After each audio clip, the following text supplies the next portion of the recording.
That's a brilliant question. So why does fear stop us? All I can share is my own experience.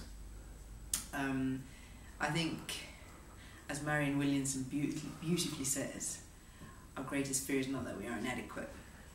Our greatest fear is that we are powerful beyond measure. And I think where I've stopped myself in the past was that subconsciously there were some underlying things, and I think one of the main one is actually the fact that I'm too concerned about what other people think about me.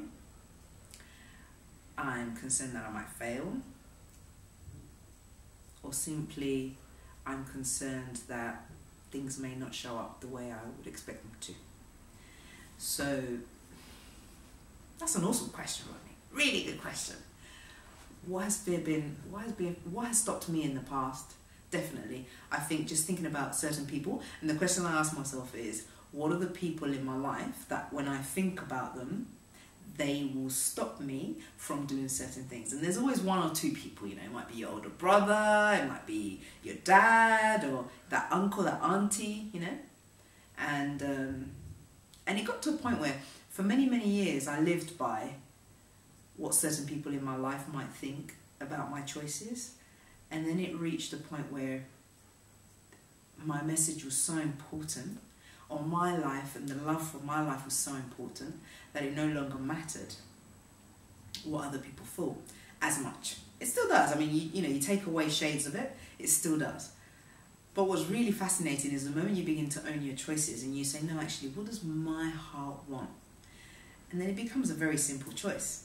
Am I coming from fear, or am I coming from love? And it's that love for that belief, that thing, that just that inner calling, you know? And you just choose. And for me, it became, hang on a minute, are you coming from fear, or are you coming from love? And that became a very important question for me. And today, I just, every single time, I say to myself, hang on a minute, this conversation you're about to have, does it come from fear? This action you're about to have, does it come from fear? So what I do is I check in with all my intentions everywhere. Hang on a minute, why are you about to do that? Is it really because of this? Or is it actually because you want to get back to that person? Or is it because you're actually trying to get away with or avoid this? And I find that when I check in with my intention and I say, no, 1 minute, I want to come from love and abundance, the results are always much better than when I come from fear.